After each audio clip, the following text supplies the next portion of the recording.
Assalamualaikum warahmatullahi wabarakatuh.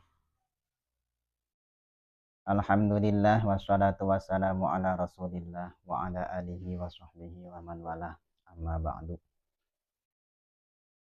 Pada kesempatan kali ini kita membahas tentang lanjutan yang kemarin ya, yaitu membahas tentang bab najasah dan cara menghilangkannya. A'udzubillahi minasyaitonir rajim. Bismillahirrahmanirrahim. Wadamun wa qayhun wa qay'un wa rausun. Wadamun darah. Darah itu statusnya najis ya. Darah yang sifatnya mengalir, terkecuali darahnya tidak mengalir seperti limpa gitu ya, hati, darah kempel, berbeda lagi itu ya. Ini yang najis itu darah yang sifatnya mengalir. Waqayhun dan nanah. Nanah itu najis ya. Nanah hukumnya najis karena nanah itu darah yang pindah rupa. Yang tadinya yang tadinya merah jadi putih gitu ya. Tapi bau itu kan ya nanah. Jadi sama saja itu juga najis. Waqai'un dan utah-utahan. Ya bisa kalau orang yang mutah itu kan dari dalam itu ya, dari dalam perut. Mutah mual sehingga itu keluarnya itu dari dalam ini, dari dalam tubuh kita.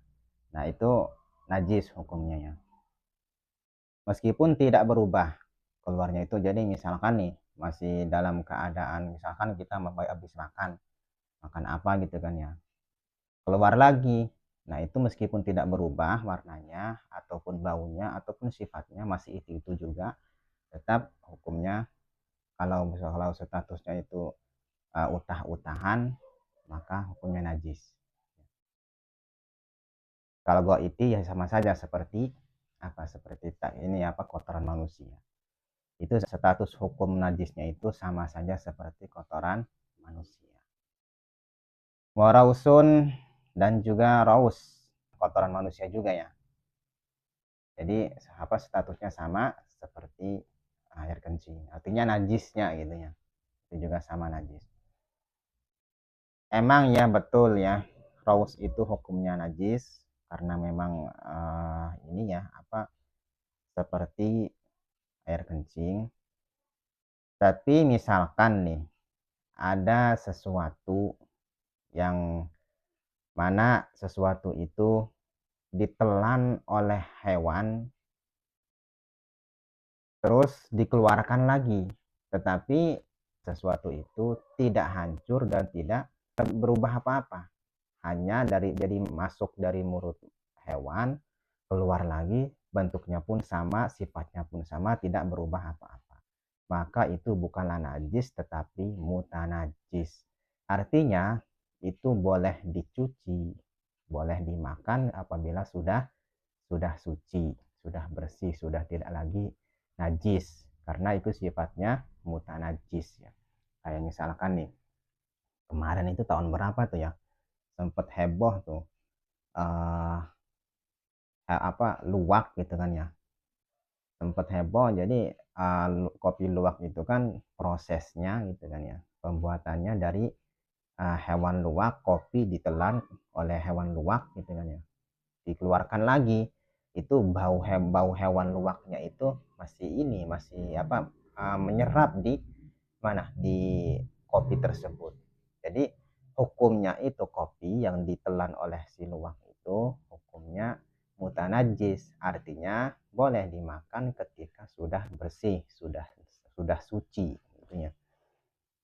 Ma alqahul hayawanu min habdin mutasallibin laisa binajisin bal mutanajisun biguslin. Jadi bisa dicuci, bisa suci dengan dicuci karena itu statusnya mutanajis.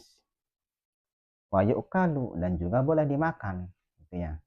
Kemarin tuh kan Sebut sempat heboh itu hukum ini, hukum kopi luwak dengan lagi sedang baru-barunya. Wabaulin dan baul, ya air kencing ya hukumnya najis. Wamadi dan madi. Jadi madi itu hukumnya najis.